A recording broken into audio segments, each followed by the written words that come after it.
So welcome to the third video of my Volkswagen Crafter build.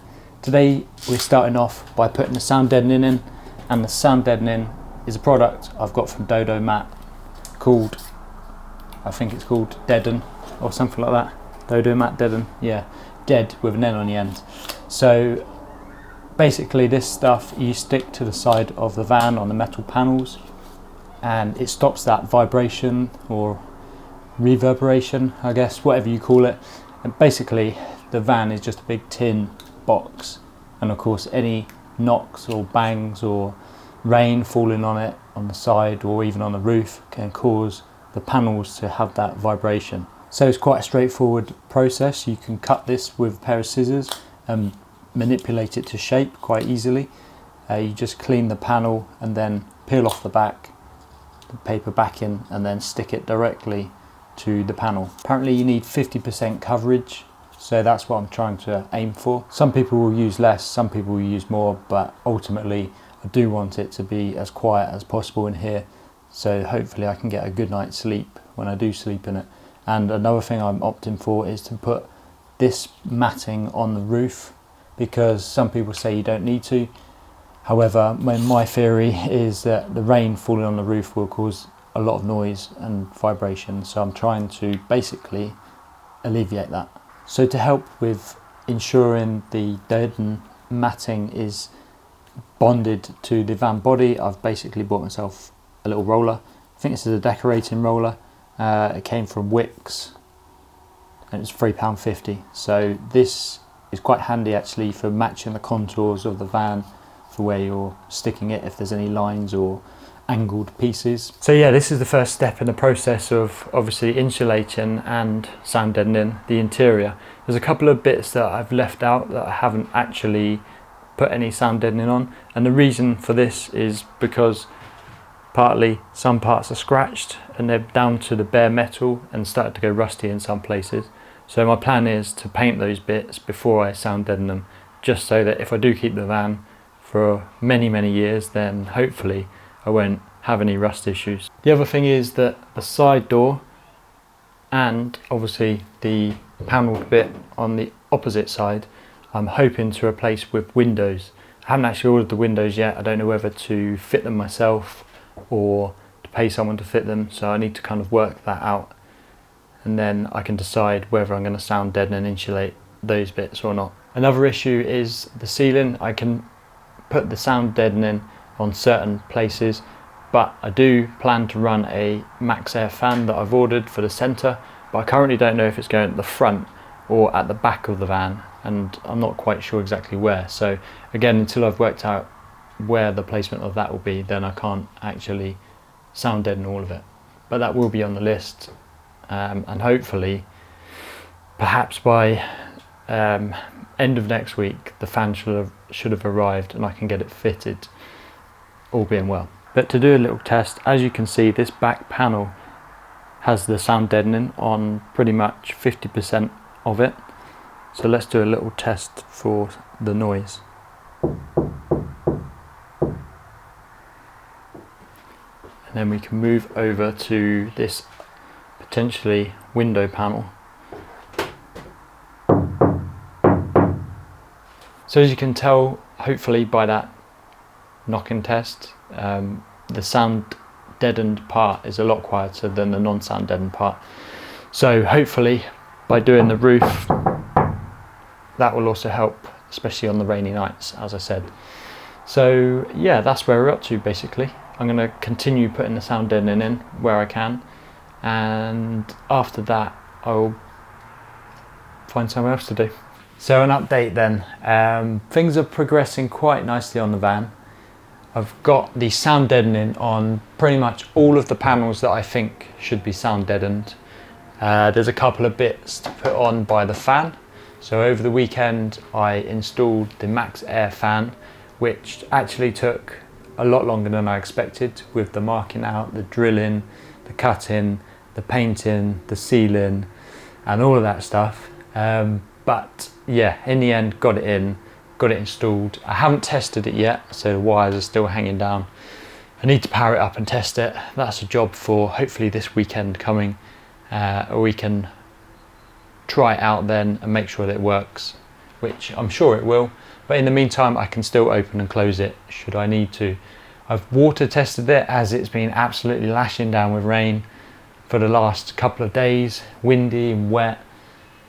And so far, so good. I mean, I did lash quite a lot of sealant onto it and I made a bit of a mess with the sealant. Unfortunately, I put the sealant on whilst it was basically drying faster than I could apply it. It was really quite a hot day, 25 degrees, sun beating down on the roof. And yeah, I have to admit I made a mess of the sealant, so don't shoot me down in the comments. But on the plus side, I have seen quite a lot of other van builds and the sealant has also turned out to be quite messy, so I don't feel too bad. But it's just one of those OCD type things. It'd be nice to have a very neat and tidy finish on the sealant. So I may go back up on the roof and try and cut it off and redo that at some point if we get a good weather day. So as you can see, most of the sound deadening has been attached to as much as I can really get to. Obviously some of these panels are actually larger. I don't know if I should be applying some behind the panels because obviously the actual outside sheet metal is larger than what you can see here. So whether that will make much difference, I don't know. I do have the foam foil backed insulation to go over the top, and then of course the wall stuff as well.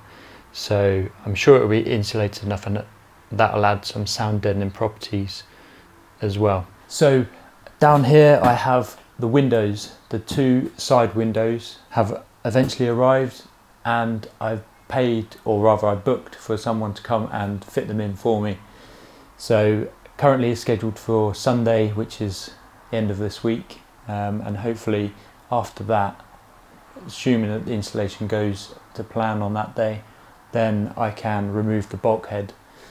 But before then I have to finish off painting the interior and cutting out the rear kind of braces on the sides to allow a little bit more bed space.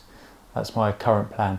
So before I remove the bulkhead, obviously I want the windows fitted, and any painting, any cutting, grinding ideally to be done so that there's no sparks or overspray going into the cab area. Just the bulkhead offers a little bit of protection, and it makes sense to get all that out of the way first. So as you can see, the windows are now fitted, which I'm pretty happy with all in all. So they open quite easily. There's just a little catch that holds the window closed and a firm tug, and then you can open it up.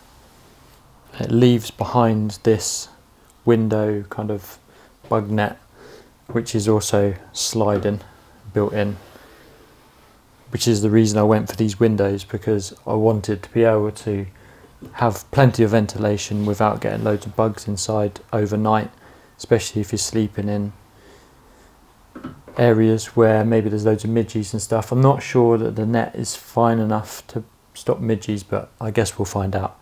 Either way, pretty happy with the windows and the installation. However, I think if I was to do it again, I'd probably install them myself. It looked like a fairly straightforward job, and of course if you fitted a max fan, you'll have experience in cutting out the panel work, and I think it's quite a straightforward task as long as you're careful and then you follow some of the advice on YouTube. But I paid the money and the windows are installed. For anyone interested, it cost me £322 all in for the fitting, and then of course the windows were on top of that.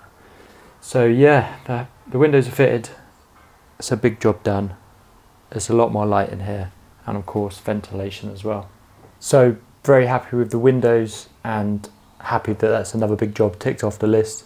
I've also done a couple of other jobs whilst I've had the time. I've cut out the rear side panel braces. So these parts here, I just need to file them down, sand them down and paint them to protect the bare metal. And what that will do is allow me to basically put some ply lining with carpet all around there and insulation and allow it to sit flush. That's the idea behind it anyway, because the braces stuck out by maybe an inch or two, which obviously is going to interrupt the actual kind of fitment of that panel. So it's taken a few weeks of work, but I've got all of the foam backed foil insulating stuff stuck to the roof and to the side panels as best that I can. It's taken a bit longer than I expected. I think I thought that I was just going to stick it to the walls and the ceiling and in a day basically, but yeah, as you can probably imagine, behind these little bits, like here, the side bits, there are little gaps and tight spaces that you have to try and fit the foam foil stuff into. So yeah, not quite a straightforward task as I was expecting, like everything. So yeah, with the weather battling against us as well, it's taken a little bit longer, because obviously when it's raining, the van basically fills up with moisture and condensation, so it's difficult to work inside it, and you can't have the doors open when it's pouring with rain either. So yeah, pretty happy with the results. I guess it's going to be warmer, a bit more insulated in here, should we say, hopefully. Yeah, stage 1. So this is basically it for the video. This is the update so far. Then in the next video we should hopefully have the floor to lay down, the top mat that's going to go on top of it, and a few other bits and pieces and updates as well. So yeah, thanks for watching. I'll see you in the next video.